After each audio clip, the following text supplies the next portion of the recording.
Nous avons appelé cette série d'études l'octave de la rédemption. Le mot octave du latin octavus signifie huitième, et en musique, cela représente l'intervalle entre la première et la dernière des 8 notes primaires qui forment la gamme musicale. La huitième note répétant toujours la première à un niveau plus élevé ou plus bas.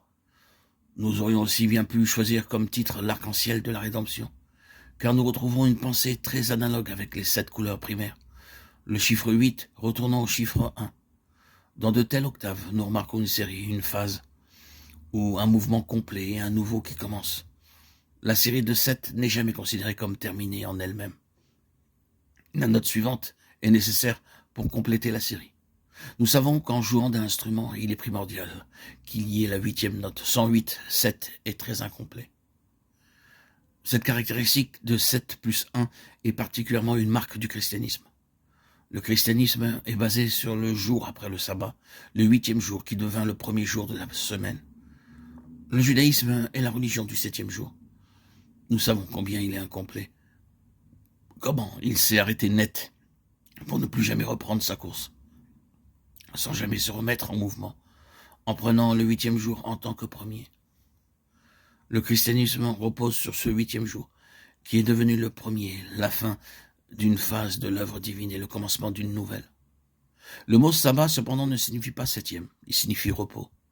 7 considère quelque chose qui est complet. Voilà ce qu'est le christianisme.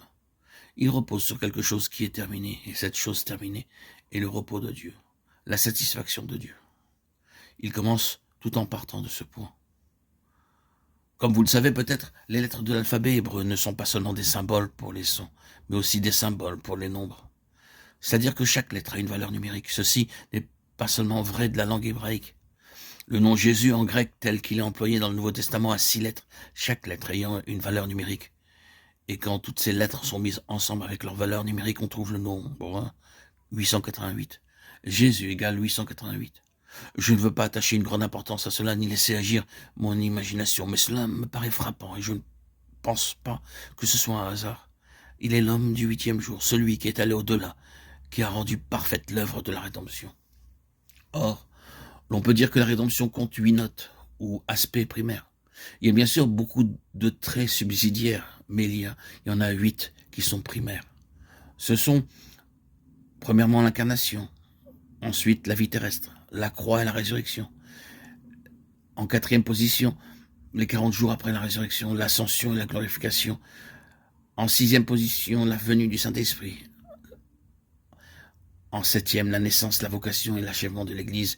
Et enfin, en 8e position, la deuxième venue. Tout le reste est inclus dans ceci et rien n'y est laissé à l'extérieur. Ils forment la gamme. Vous remarquerez que le numéro 1 et le numéro 8 sont les deux venus. En principe, 8 rejoint 1 dans le cercle complet. C'est la venue du Seigneur, représentant 2 achèvements. La première venue, l'incarnation, était l'achèvement d'une phase. La loi a été donnée par Moïse. La grâce et la vérité sont venues par Jésus-Christ. Jean 1, 17. Et il n'est pas nécessaire de souligner que la deuxième venue sera de même l'achèvement d'une phase. Mais chacune d'elles est aussi le commencement d'une phase entièrement nouvelle. L'heure vient, et elle est déjà venue, dit le Seigneur Jésus, Jean 4, 23. Introduisons cette nouvelle phase et nous pouvons en effet remercier Dieu de ce que cela sera vrai quand il reviendra. Mentionnons encore en passant un autre petit point technique. Le mot hébreu pour 7 signifie simplement satisfaction ou achèvement. Il est à peine nécessaire de commenter cela. Dieu a vu toutes choses et cela a été très bon. Genèse 1, 31. Et Dieu se reposa dans sa satisfaction, dans l'achèvement de son œuvre. Mais le mot hébreu pour 8 est aussi très intéressant. Il tire son origine de la racine Shama, que l'on trouve dans l'un des noms du Seigneur. Yahvé, Shama, Ézéchiel 48, 35. Voulant dire le Seigneur surabondant, celui qui est tout suffisant. Yahvé, Shava. Ainsi, 8 suit 7. 8. 7 signifie l'état complet. Et cependant, le Seigneur ne s'arrête point là. Il est surabondant. Nous allons examiner dans ces prochains audios chacun de ces différents aspects cités ces 8 notes dans la gamme de la rédemption, en posant une question. Le pourquoi. Et nous l'appliquerons d'abord à l'incarnation. Pourquoi l'incarnation? Pourquoi a-t-il été nécessaire que le Fils de Dieu prenne une forme et une nature humaine? Puis, le pourquoi de la vie terrestre, le pourquoi de la croix et la résurrection, le pourquoi des 40 jours après la résurrection, l'ascension et la glorification, la venue du Saint-Esprit, la naissance, la vocation et l'achèvement de l'Église, et enfin, le pourquoi de la deuxième venue de notre Seigneur. Tout cela sera publié dans de très très nombreux audios pour les semaines et dans les semaines à venir. Que Dieu nous bénisse et que Dieu nous aide à entreprendre cette merveilleuse entreprise.